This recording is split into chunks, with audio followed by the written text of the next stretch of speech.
The chrono-cognitive anchor?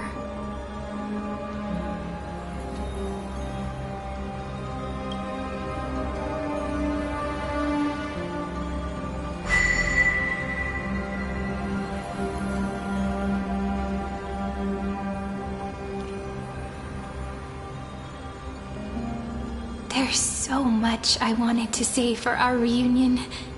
Yet now that you're back, there's only one thing to say. Welcome back, friend. It's been such a long, long time. You must be really confused right now, aren't you? So much has happened in Emphorius while you were gone. But don't worry. The Deliverer can't afford to be lost, no? Now, please follow me, and turn the pages of time and hear the words everyone left for you. I'll tell you the story of this 1,000-year journey.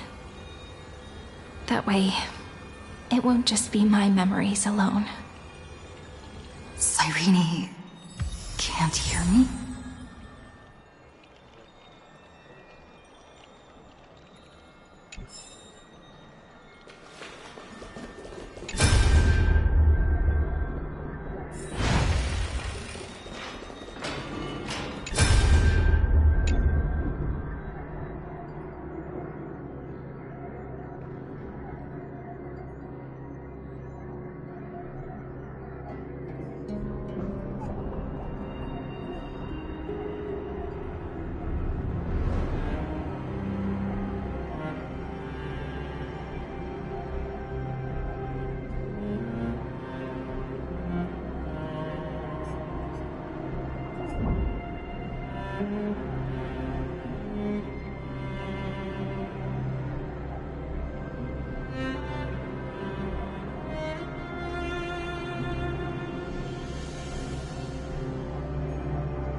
Scenery of the past has resurfaced.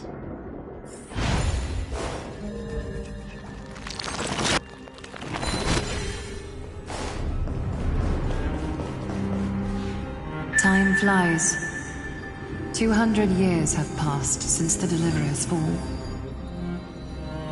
We had to return 3 core flames of law, romance, and ocean to stop Lygus, but even so, Terravox has fallen. The 2 geniuses vanished without a trace, and Zeridra embraced her fate. At this rate, Era Nova will come. and Amphorius will fall into the destruction.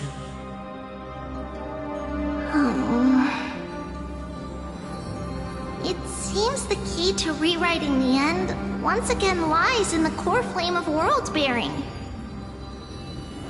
According to the instructions left behind by those two geniuses, we must get it into the Deliverer's hands, no matter the cost. But how? We need to find a way to hide the core flame. And we must buy enough time to keep Lygus at bay. About that, Rini might have some good news. She had that dream again last night, but the Titan's voice was clearer than ever this time. She said, "Pass the flame into the future." Is that a prophecy from Orynyx? She chose to side with humanity this time and hide one of her kin's core flame? It seems Amphorius' fate isn't sealed just yet. You're right. History has changed. Humans and Titans are both giving their all to keep this world going. Perhaps a relay across the ages is finally about to begin somewhere out there. Unfortunately, life will never go smoothly. Leiden's army is already at our gates, and their commander... that Lycurgus. He's right outside Akama. Light calendar 3960.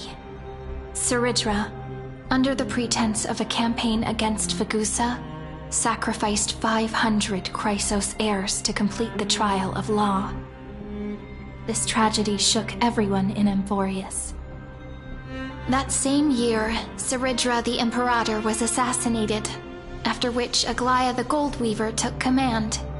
Thus began humanity's second flame chase journey, a path hanging by a thread. Come, this way.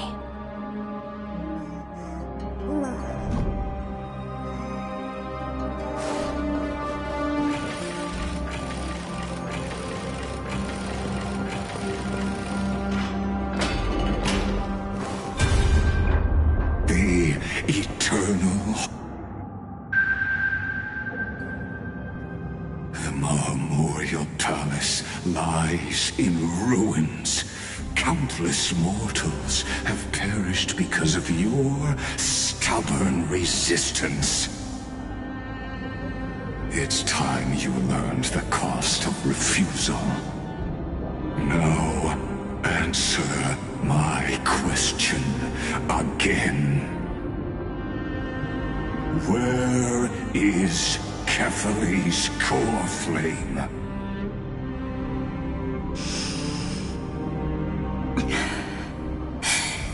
You really think you'll find it by razing the holy city to the ground?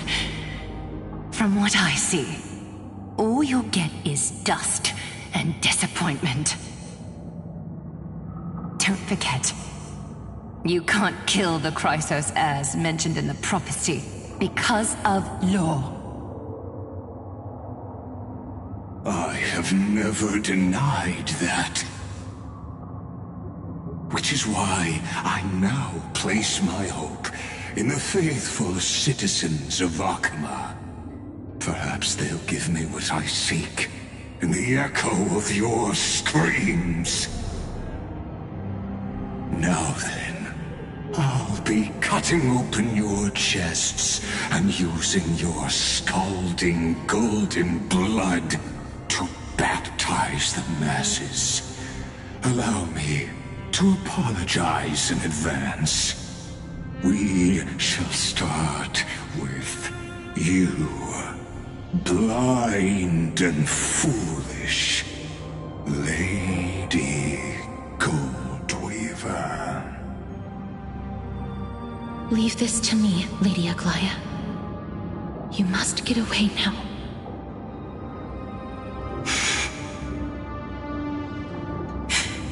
No, Holy Maiden. I'm the one who must stay. His conspiracy won't succeed. Because romance is ready to make good on their promise to weave an indestructible armor for Amphorius. Its name is Solidarity. You must escape with your life and carry word of my death to those still fighting. Then keep going with them. Just as the Imperator lit the torch of resistance with her death, my passing will make this flame everlasting. Take good care of it, guide it to the future, and place it into the hands of our deliverer. 50 years later, Lygus led his forces again to Akama. He charged directly into the Holy City and razed the Marmorial Palace. History would name this battle the Third Siege of Akama. 90,000 brave souls gave their lives for Akama that day, including their fearless leader, Aglaya. Go forth, deliverer.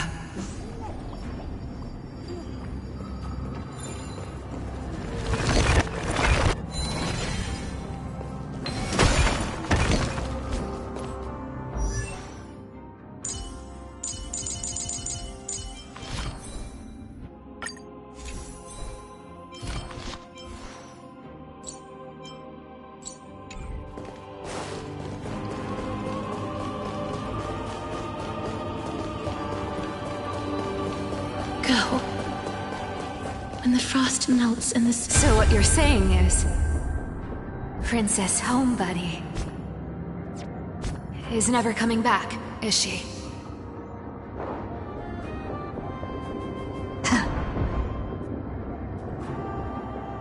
She just left. Like that.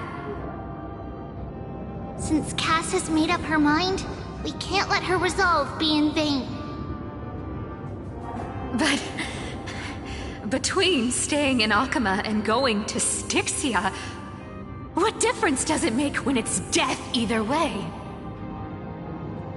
I'm against relocating. With Kethale's protection, isn't Akama far safer than that dead city?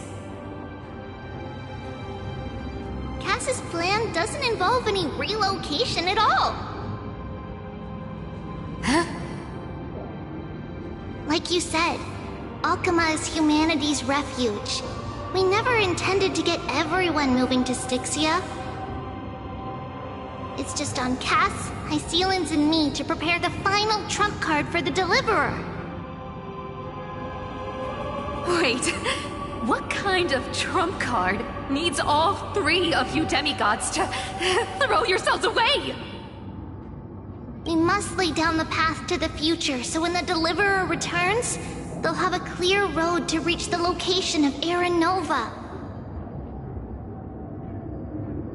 Styxia sits where death meets the ocean. There, with the combined powers of ocean and passage, we can summon a current that leads to the vortex of Genesis. And the demigod of death will forever guard that secret path until she returns.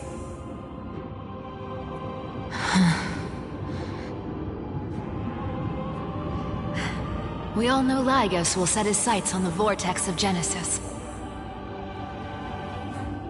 That's exactly why we have to do this.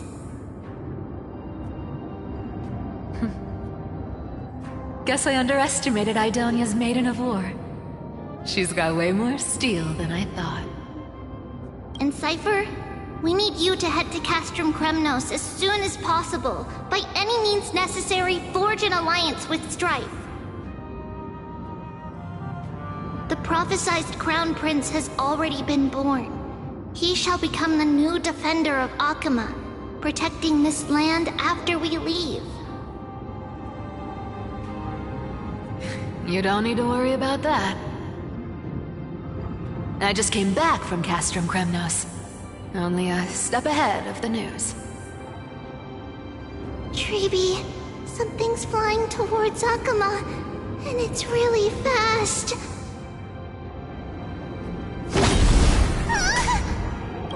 What is it? the Kremnoans. Their king's already here. With the protection of the demigods Trebios and Cyphera, Akama endured wave after wave of warfare, though just barely.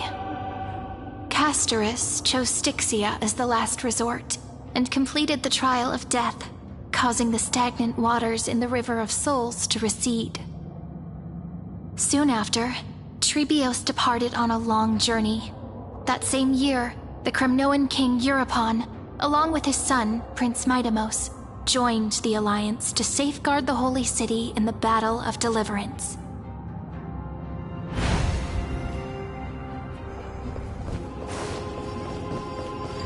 Go on, and see you tomorrow.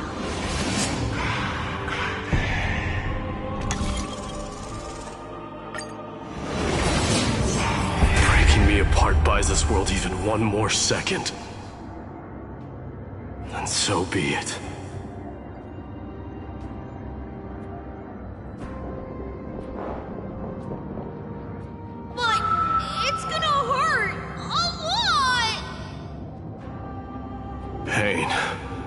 Endless torment. But it can never destroy me. I believe that you were thinking the same thing when you stepped through the gate of infinity and jumped off that cliff.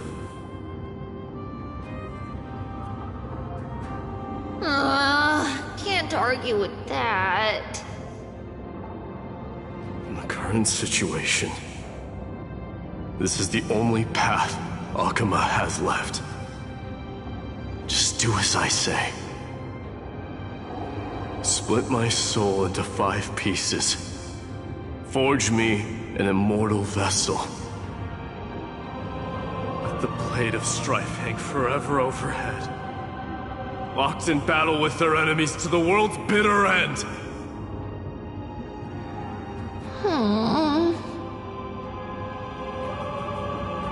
There's no need to be sad, Lady Trebios. Haven't we already taken great strides towards that promised tomorrow? In this life, my people no longer have to drown in false guidance. Kremnos has washed the blood off its fate. Emphorius no longer needs a god named Strife.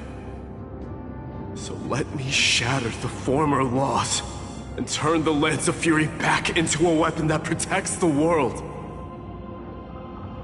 We understand. By the way, can you do me another favor? The 7 sages from Grove of Epiphany are already en route. They'll arrive in waves to join the Resistance in a couple of days. Among them is a scholar named Anaxagoras. He has extraordinary insight and fears no sacrifice. This soul-rending ceremony wasn't just my decision. It was his counsel. His wisdom will surely be the backbone of Amphoria's survival. Watch over him. Carry on this everlasting flame for me. Through Anaxagoras' ritual, the demigod of strife split his soul into 5. Courage, honor, tenacity, sacrifice, and reason. Each sealed in blood crystal and cast into battle. The people held a 10-day funeral to mourn their fallen god king. And through his sacrifice, humanity was granted 200 years of peace.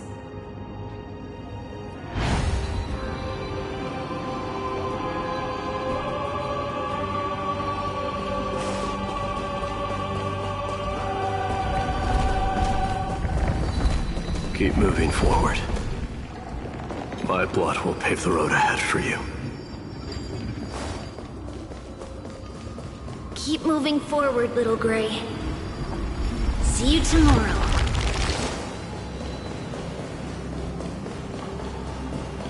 That seamstress wasn't wrong when she said a lie needs more lies to keep it together.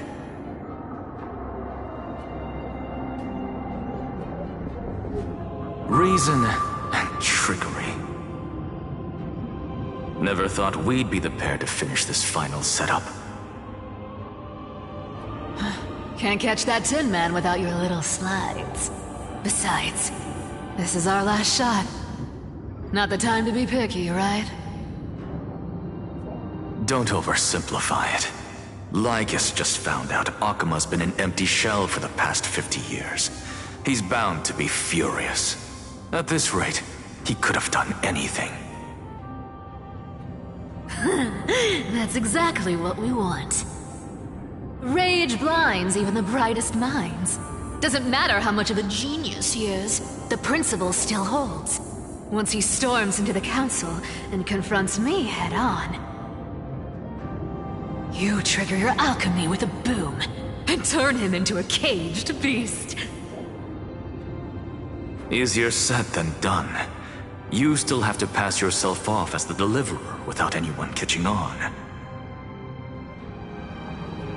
And you really think a human alchemical array can bind a godlike being? That's just nonsense. What? Getting cold feet? Or you just don't believe in the almighty worth of the demigod of trickery? Just tell me straight. Can you do it or not? Of course I can. And it'll be child's play. But I've got two conditions. Since this is the final act, if we're doing it, we go all in. No half measures. Oh, I'm listening. First, shift the battlefield to the vortex of Genesis. It would be more convincing if the Deliverer were to appear there. Besides, the vortex is cut off from the world. No place in Amphorius makes a better prison. If you pull that, wouldn't our Deliverer have to face-tank Lygus as soon as they come back? That clash is inevitable. All we can do is create more chances for her. And that's the second condition. The vortex belongs to Fagusa in the first place, remember? And there happens to be a demigod of ocean among the few survivors in the world. Loop Sealands in. Let her join the final act. I'll transmute myself into a Philosopher's Stone and embed myself into the formula. And when the time comes, she needs to shatter me and scatter that stone's ashes into the ocean within the vortex.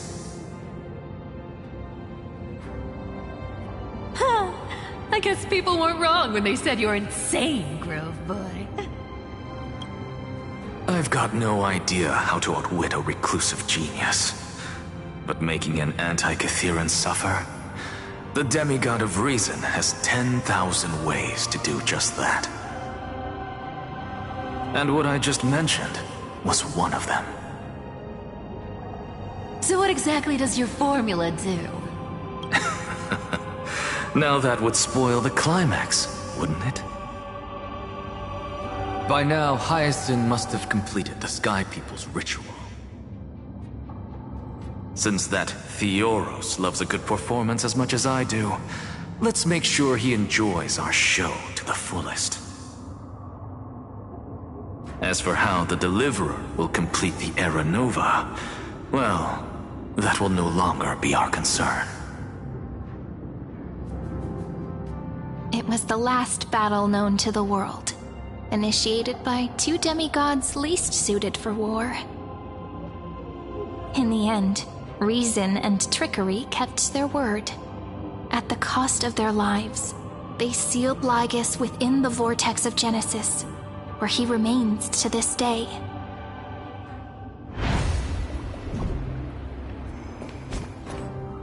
Go forth. Finish the greatness left undone.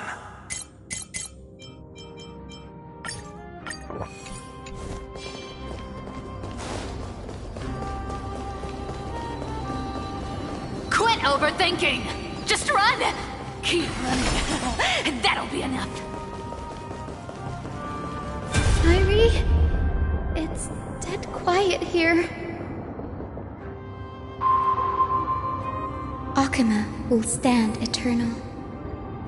Miss Cypher's lie has crumbled after all.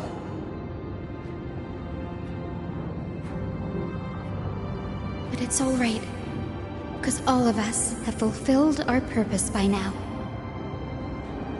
When the Deliverer returns, no matter where she is, sky will turn clear, and a rainbow bridge will rise, carrying her to the final battleground. Sairi, this arduous relay is finally nearing its end. Now, I'm passing the final baton of fate to you, okay?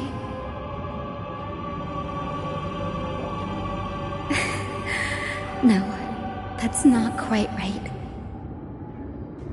After all, it was you and her who lit the first spark of this journey, wasn't it?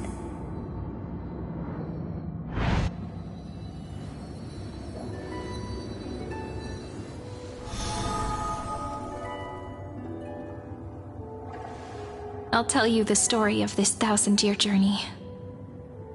That way, it won't just be my memories alone. And I'll share the moments I spent with you with everyone. That way, the path we walked becomes a memory shared by all.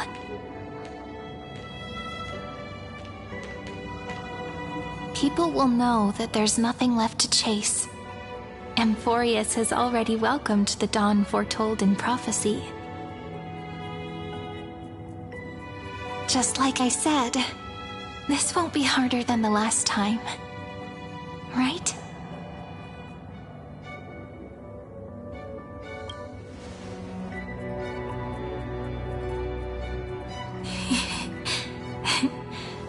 I wonder what kind of expression you're wearing right now.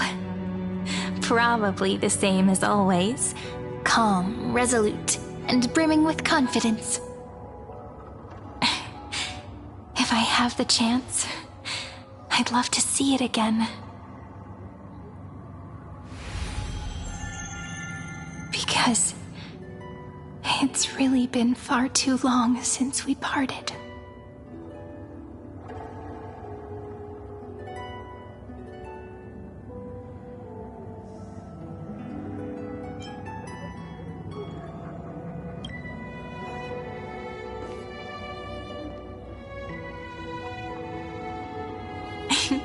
Someone as sharp as you must have realized by now that this isn't reality, but a maze of time.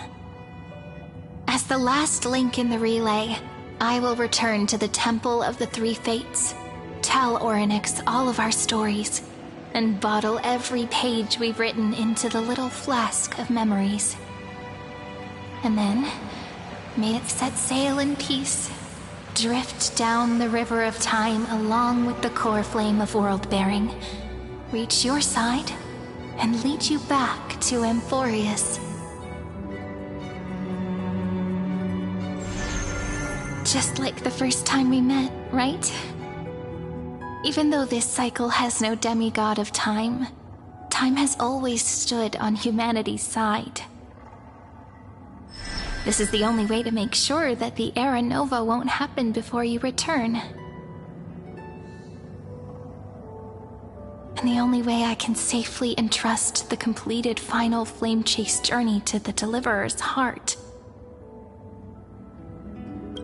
After all, the new world will be born from your memories, and the protagonist of this story mustn't be absent.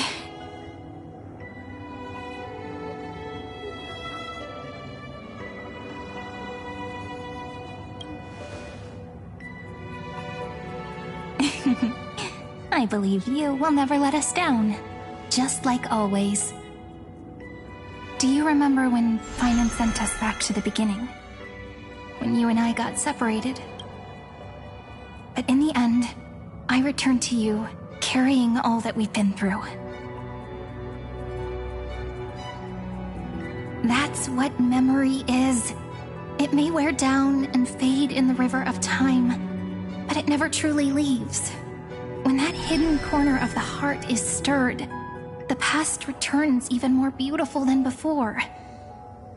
So don't worry. Let the 33,550,337th Flame Chase journey become part of you too. I've gotten a lot better at it with the experience from the last time. Next, you will head to Styxia and find the Vortex's entrance guarded by the demigod of Ocean, before charging toward the final battlefield.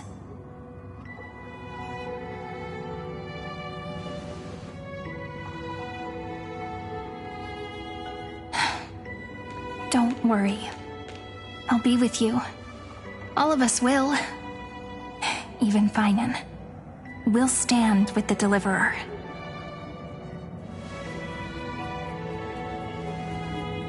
So say a short goodbye, then set off, just like we promised at the start.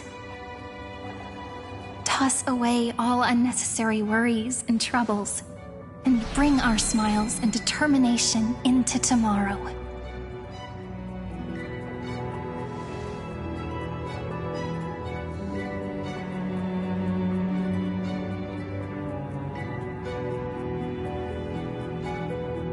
The last baton. I wonder how long you'll have to wait before passing it on to her. No matter how long it takes, it's okay. Waiting is what I do best. Sairi, what if you wait and wait, but that hero never arrives? That won't happen. Because I know that no matter how long it takes, she'll definitely return to this place. We can't let her down.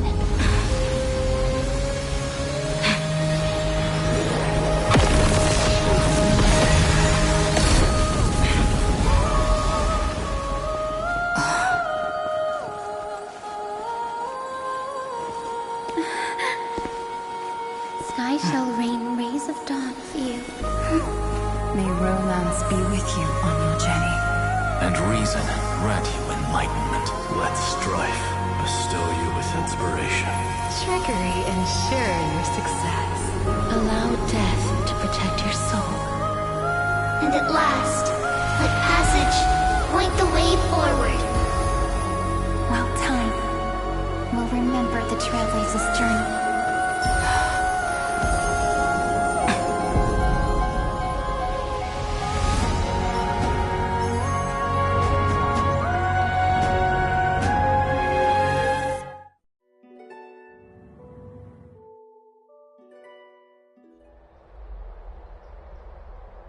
Is this Styxia?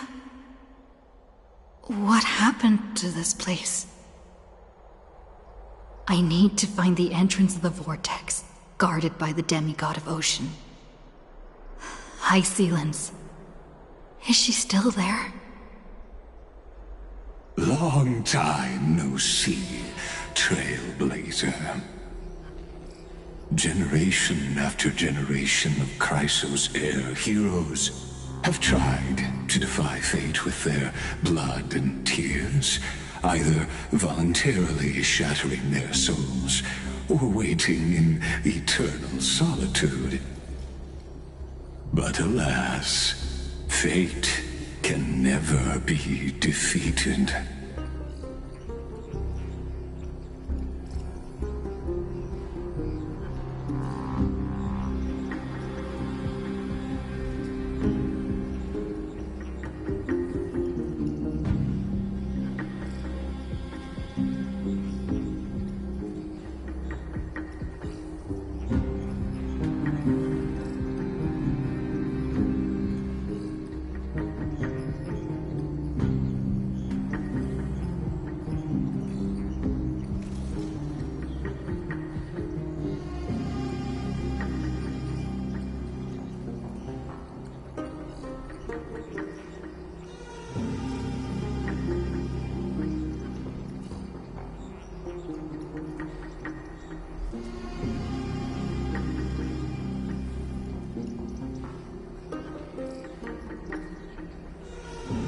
Reason and trickery may bind my flesh, but my will shall never fall silent. so the demigod of ocean, the Dux Gladiorum High Sealens, sought to bring me into a fantasia with her voice and drown a genius in slumber. But alas, it was all a hopeless dream. That warden fell before I did, due to erosion of time, while her prisoner remained unchanged.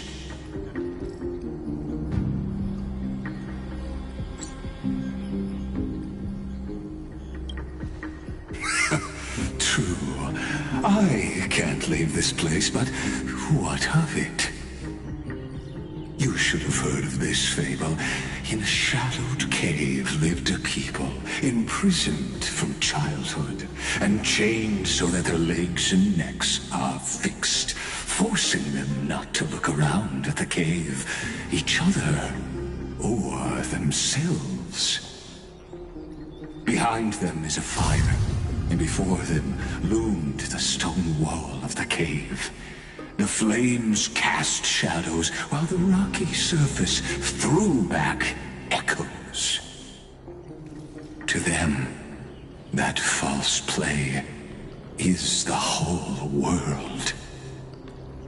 Yes, I'm trapped in the cave, but I know it's all just a fleeting illusion.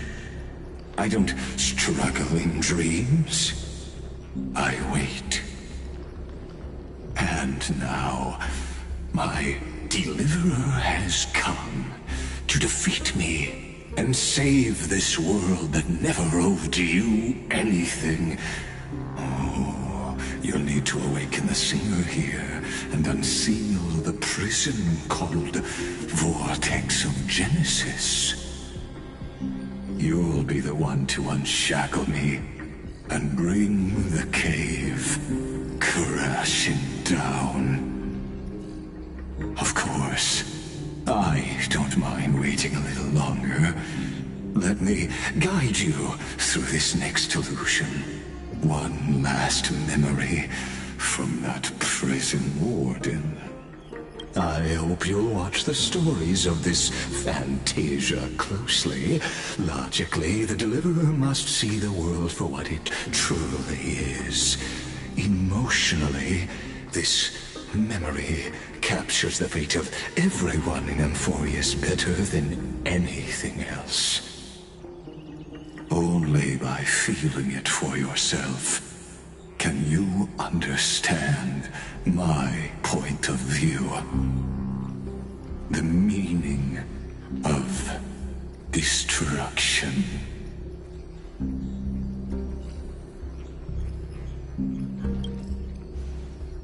To your unshakable resolve, I salute you. But before we step onto the final stage, let me ask you this. In the spirit of that fable I told you just now, can the prisoners in the cave learn to see the shadows and echoes for what they are, and stop mistaking them for reality?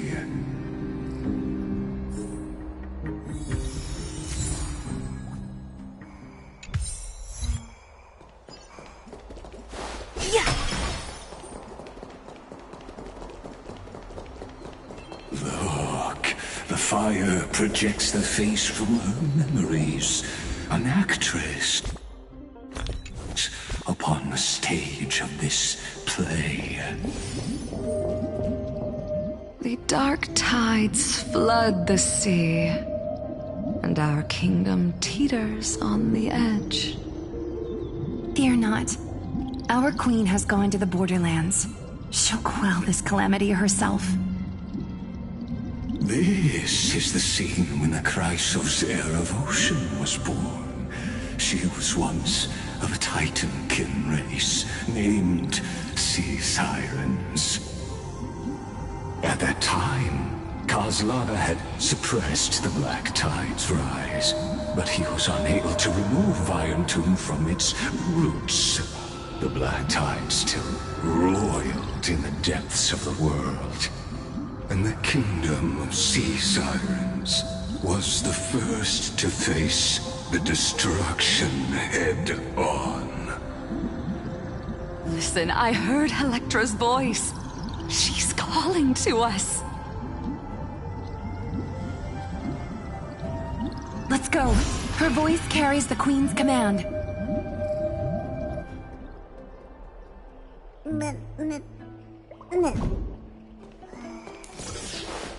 To keep the black tide from threatening the ocean, the Queen gave her all, body and soul. Born of the Queen's chalice, she bore the deepest blessings. My sisters! You're finally here! Of course, Electra. Your beautiful melody drew us here.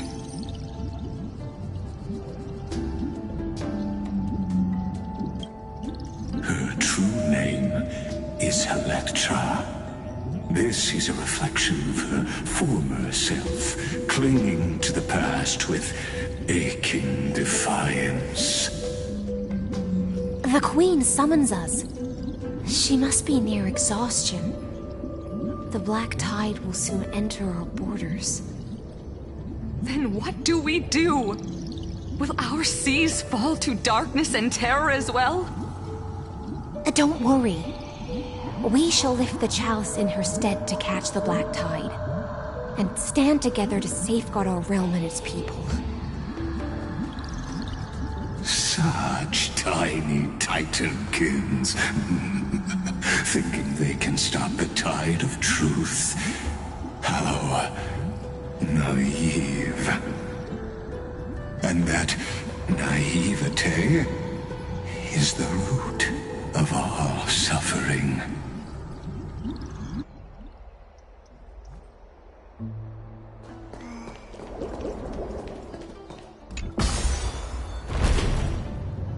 The Queen's palace lies just ahead. Even her once graceful form is now tainted and drowned in dirty mire.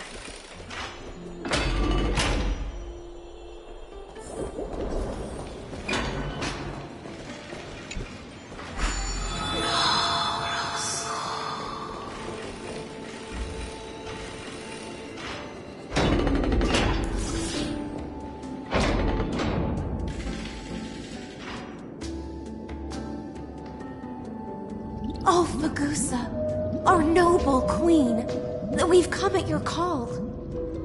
My little fishlings, you swim with such joy.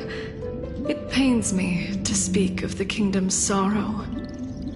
I once believed I could drink the black tide dry, but even the deepest chalice must one day overflow, and I can hold no more of this filth. Mother, worry not. We're all children of the sea. Let us bear your fate together. We'll take up your mantle and drive back the black currents. We'll mend your sacred chalice and take in the cursed filth. My little fishlings, when the spear of strife falls, you may retreat in peace. I promise you, on the surface, the city-states will hold a feast without end in your honor. This is the last gift I can give you.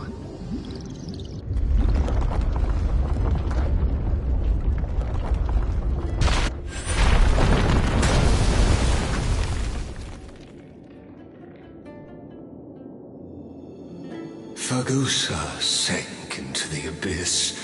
With the chalice shattered, their intoxication spilled into the black tide, birthing the first madness in Amphorius. Sea sirens followed one after another, hunting for the Titan's fragments, until their flesh decayed and their bones crumbled, all for the promised final feast. Keep watching, but tread carefully, for the stage ahead is crumbling with age, just like her shattered fate.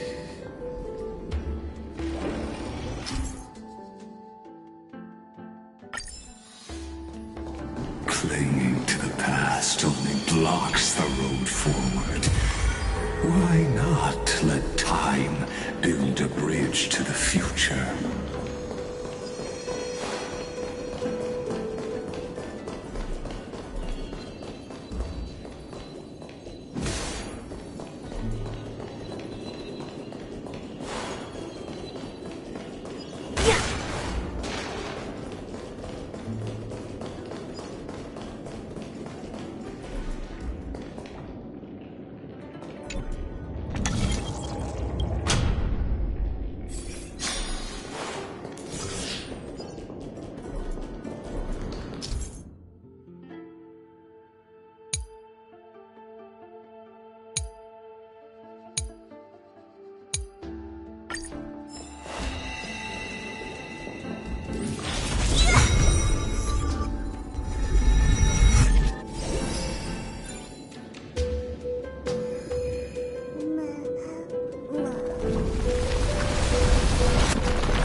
Chandelier's still giving way. Maybe the chrono vessel nearby can help.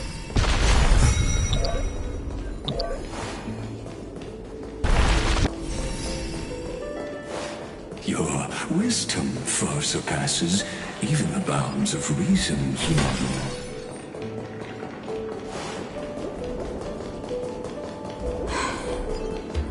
Can't get through. Looks like I'll need the miracle orb nearby. The ending was written long ago. Even you cannot rewrite it. Just like this poor chandelier.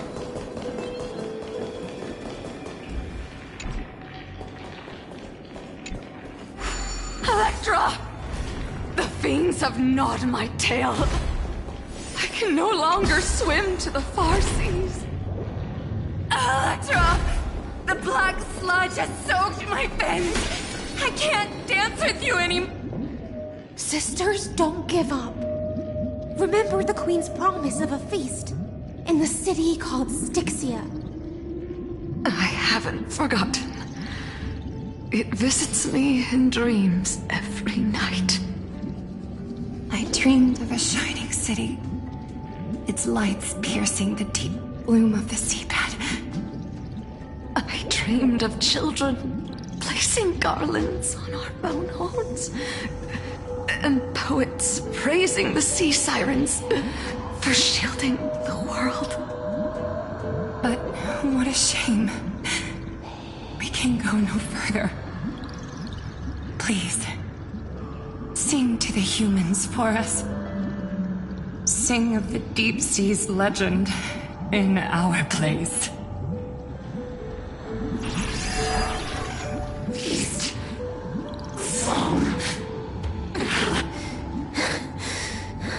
The sea sirens were tainted by the destruction. Their flesh rotted away. They became the black tide creatures of this cycle. Farewell, sisters. I'll finish this last task. Then return to prepare your feast. And so, only one sea siren remained among the sea floor. High Sealands, swimming alone through the seas, burying her kin, and searching for the fragments of the chalice of plenty.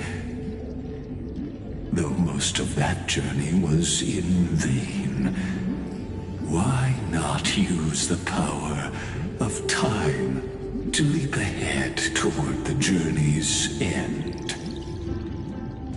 To reach the spirit basin, I'll need to call upon the power of the chrono vessel.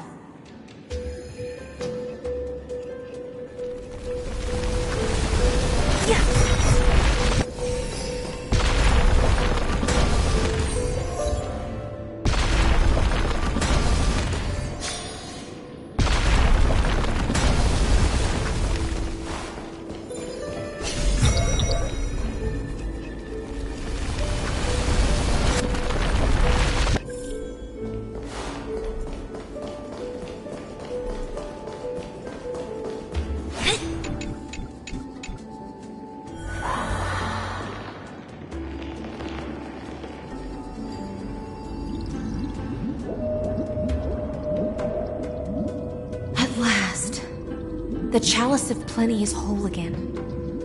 The Lance of Fury emerges from the River of Souls, and the gods reclaim their duty to hold back the Black Tide. I am freed from endless toil, and now walk toward the rites at Styxia. I bore my sister's dreams upon my back, took on a graceful human form, and hoped to find a grand celebration on the shore.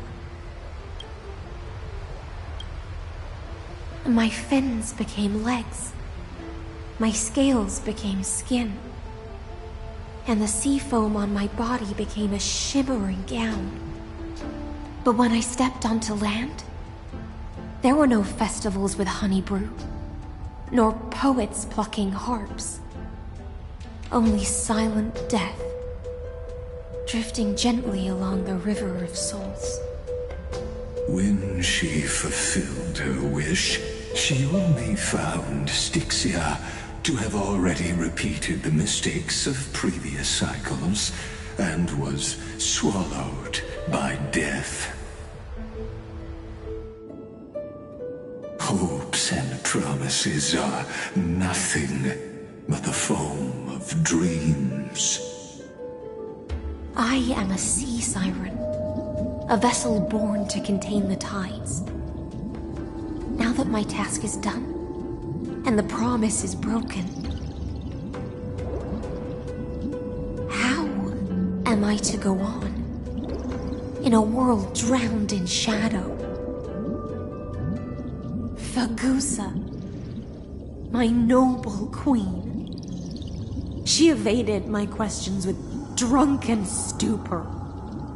She told me a grand feast awaited me in the surface world.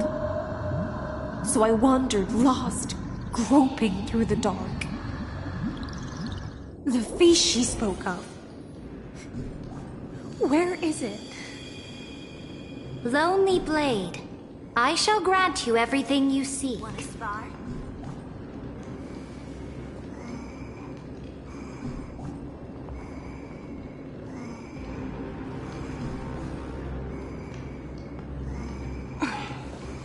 Want to spar?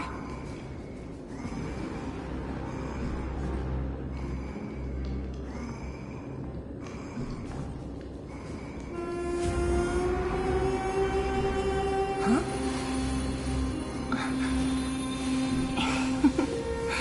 Go.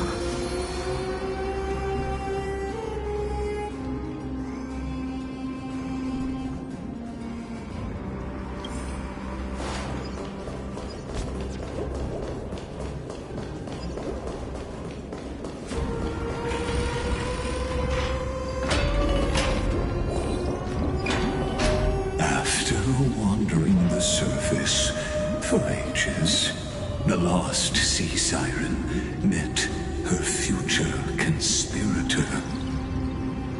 You quelled the wars alone and forced strife into retreat. This swordfish that commands thousands of legions, whom does she serve?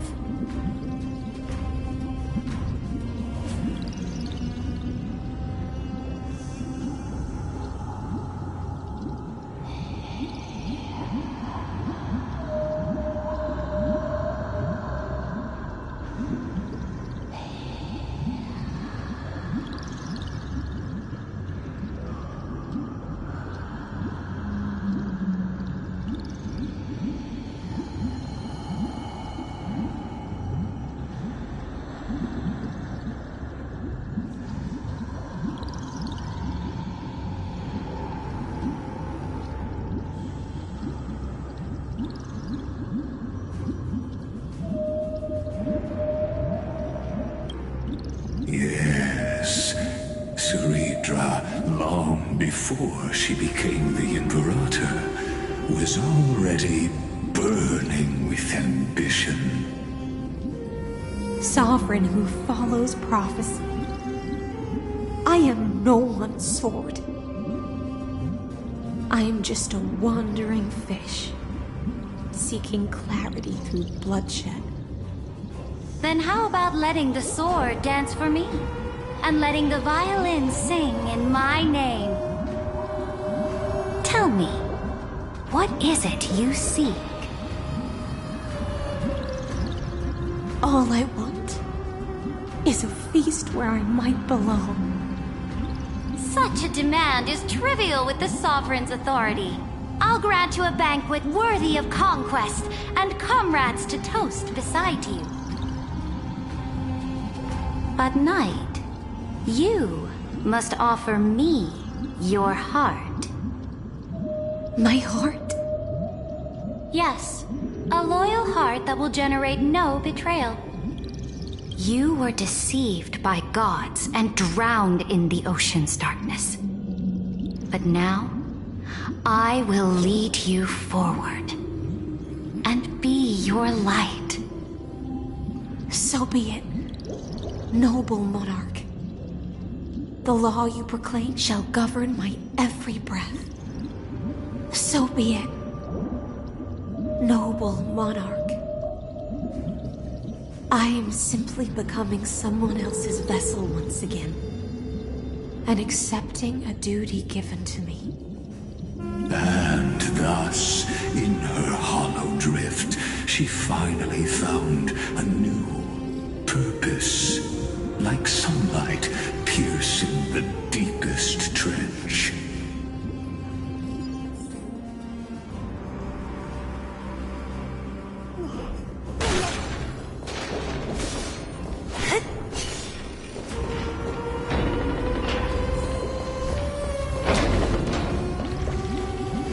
Noble monarch, I've cleansed the foulness from the road as you commanded. My blade, you've helped me ascend and take the crown. Ask, and you shall have your reward. What I desire is the same as before. A feast. Look, I've prepared you a grand banquet. The finest honey brew and tributes await. Fish are drawn to light by nature, for the deep sea knows only gloom. Now I found a flame. It may scald and burn, but it's the only light. Come, let us join the feast. Perhaps the path forward lies hidden among the revelry.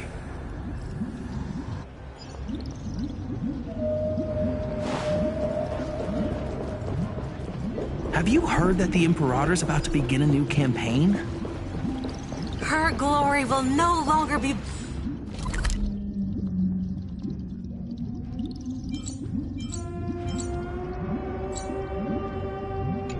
bound by the borders of Emphorius.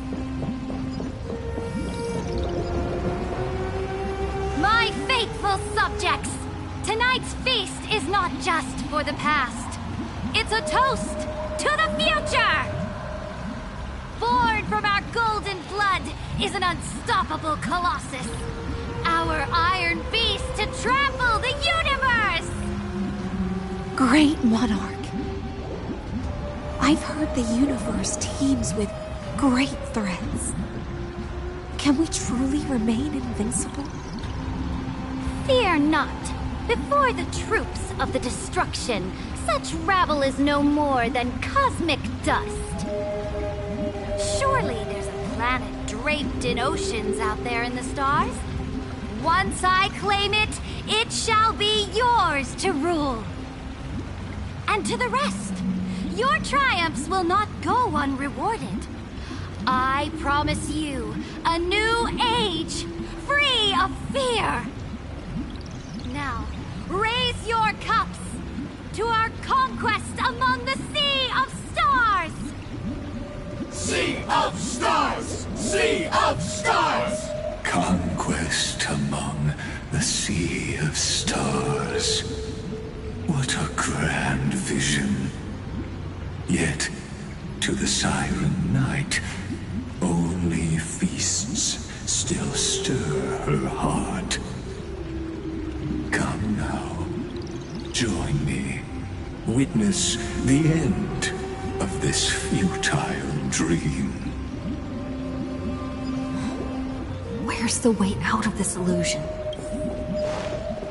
Come quick! Let's celebrate together!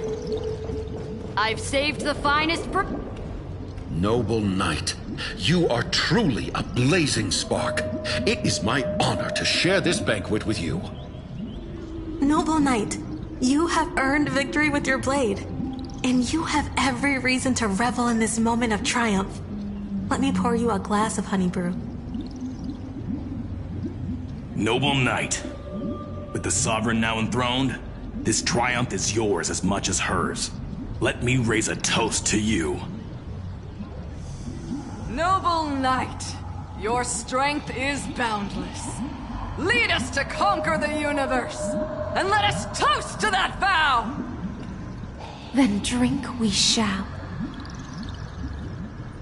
Raise your glass. In the deep sea, I never knew what fire was. But when I set foot on land, the first light that I saw was the flames of war, lit with golden blood. It scorched my fins, made me feel pain and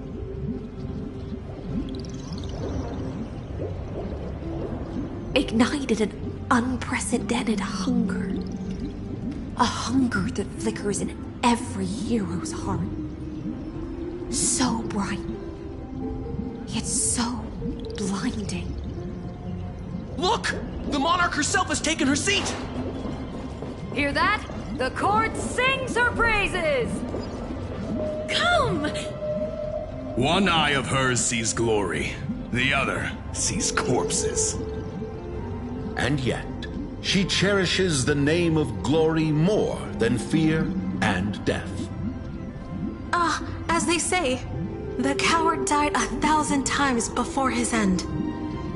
But the brave face death but once, which gods stand witness. On the eve of war, we sang our hymns and set our sights to sail beyond the stars. The legions will climb aboard the beast, riding it like currents across the cosmos. Planets after planets flew the flags of her crown. Realm after realm was ignited by her flames of war. As the final resistance fell silent, a vast empire rose from among the stars. And this small pond at last embraced prosperity and peace. That's how the story ends. Tell me, visitor, in this dream, did you enjoy the show?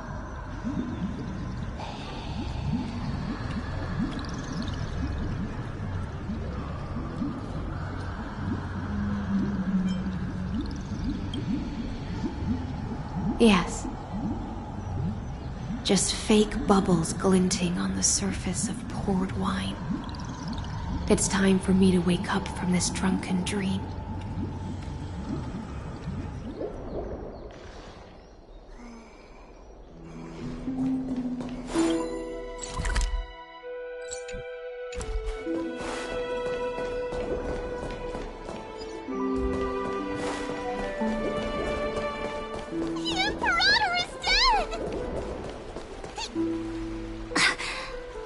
People once cheered for my ascension. And now they cheer for my fall. The cosmos. The battlefield that I cannot reach.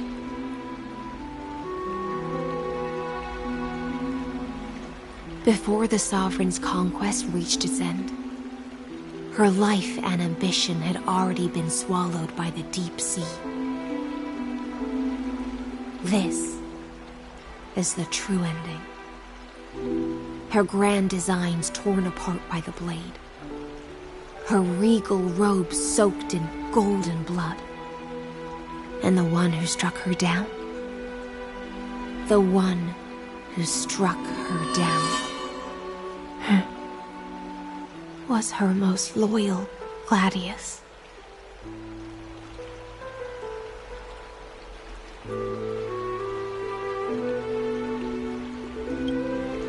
I don't need to explain myself. A fish in a pond has no hope against the surge of fate. I wandered the shore, found a flicker of flame, only to snuff it out with my own hand. I don't understand. If the ocean's feast, the Imperator's dream, and even Amphorius's existence are all illusions, then what's the point of our journey? When the Deliverer returns, I will let this absurd celebration come to an end. But Greyfry, I can't help but wonder how I dearly wish this feast of the Flame Chase would never end. It seems she sensed your presence. The Fantasia's foundation is starting to crack. Let's return to the prologue. Remember the allegory of the cave. Can the prisoners in the cave learn to see the shadows and echoes for what they are, and stop mistaking them for reality? As you've seen, when she cast off her chains, finally turned to look around, and moved her legs, her reward was nothing but searing pain. The light will blind her, for the fire behind her had never once actually touched her eyes. Her legs will buckle beneath her, for she had never learned to walk forward. And so she fell into infinite confusion and fear, and came to firmly believe that the shadows and echoes were the real world. But we in the cosmos, are we truly any wiser than she was? Now, nameless one, fateless one, ask yourself this. The paths you tread, the eons you worship, everything you've trailblazed with your own hands, could it all be someone else's projected shadow? Let's leave that question till after the curtain falls. Once you've unearthed every last truth and reached the prison built for me by the demigods, I'll speak with you face to face. I, the Theoros, have walked the 30 million histories born by Kozlana. 1,000 years is a mere atom in a grain of sand to me. Amphorius, compared to the cosmos, is but that grain upon a whole beach. I swore to bring an end to the erudition.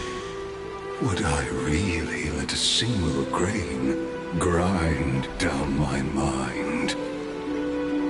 Now, please use the power of time to open the gate to the ocean's depths. Go, find the prison warden tormented by loyalty. Find her, step into the world's vortex, and once there, end everything between us. That palace reflects the heart of the demigod of ocean, intoxicated, stagnant. There, you'll witness the true beginning of the saga of deliverance. An ugly history, long buried by tides and shame. A staircase of apotheosis that the Imperator forged with the golden blood of 500 human sacrifices under the pretense of conquest. I'll wait for you at the heart of the world. But to reach the place, you must... Beyond this door lies the path to the vortex of Genesis.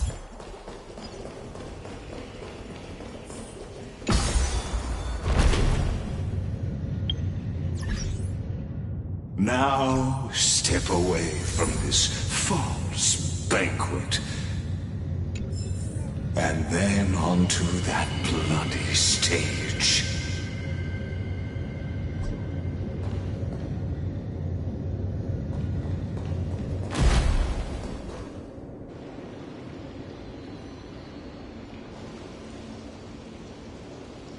The palace that worshipped the ocean, the sanctuary connected to the vortex, was also once the battlefield of the first flame chase.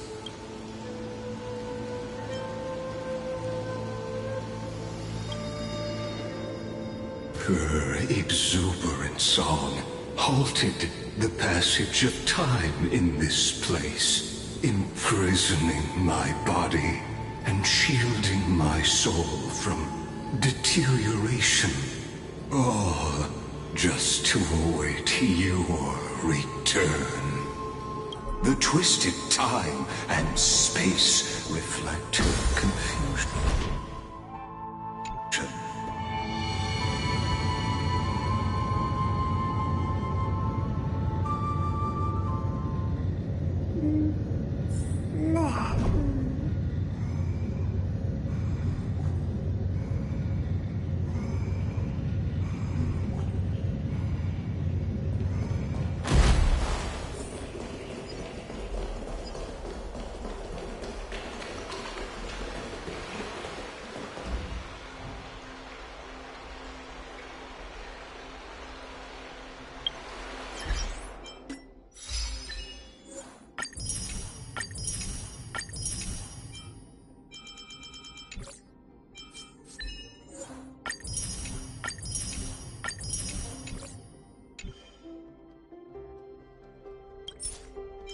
You